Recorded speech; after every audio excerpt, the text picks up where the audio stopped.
తమిళం నేర్చుకోకుండా తమిళనాడులో ఉద్యోగం చేయడం అసాధ్యమని మద్రాస్ హైకోర్టు తేల్చి చెప్పింది. తమిళనాడులో ప్రభుత్వ ఉద్యోగాల కోసం ప్రయత్నించేవారు తప్పనిసరిగా తమిళం చదవడం, రాయడం నేర్చుకోవాలని మద్రాస్ హైకోర్టు మదురై బెంచ్ తీర్పు ఇచ్చింది.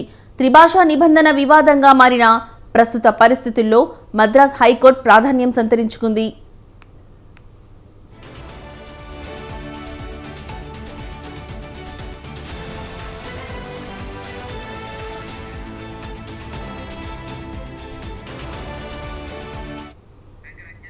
ఒకవైపు త్రిభాషా విద్యా విధానంపై చర్చ నడుస్తుంటే మరోవైపు మద్రాస్ హైకోర్టు సంచలన తీర్పు ఇచ్చింది. తమిళనాడులో ప్రభుత్వ ఉద్యోగాల కోసం ప్రయత్నించేవారు తప్పనిసరిగా తమిళం చదవడం, రాయడం నేర్చుకోవాలని మద్రాస్ హైకోర్టు మదురై బెంచ్ తీర్పు ఇచ్చింది. ప్రభుత్వ ఉద్యోగాలకు తమిళం తప్పనిసరి అని న్యాయస్థానం పేర్కొంది.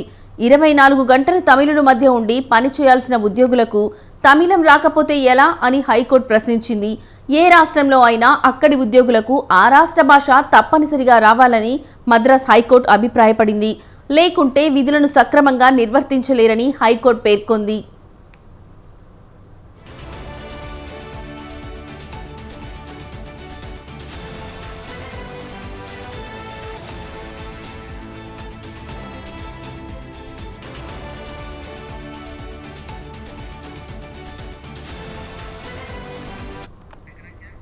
కాగా జయకుమార్ అనే వ్యక్తి తనకు తమిళం రానందున ఎలక్ట్రిసిటీ బోర్డు ఉద్యోగం నుంచి తొలగించారని ఆరోపించాడు. ఈ నేపథ్యంలో తనకు న్యాయం చేయాలని కోరుతూ మద్రాస్ హైకోర్టులో పిటిషన్ వేశాడు. ఉద్యోగానికి తమిళ భాషకు సంబంధం ఏమిటని ప్రశ్నించాడు. తన తండ్రి సైన్యంలో పనిచేసినందున తాను దేశమంతా తిరిగానని జయకుమార్ పేర్కొన్నాడు. దీంతో తాను తమిళం నేర్చుకోలేకపోయానని హైకోర్టుకు ఆయన విన్నవించుకున్నాడు.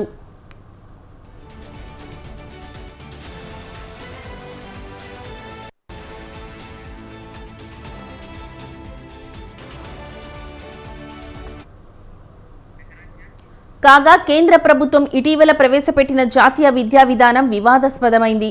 జాతీయ విద్యా విధానంలో త్రిభాషా సూత్రమని మెలికపెట్టింది కేంద్రం.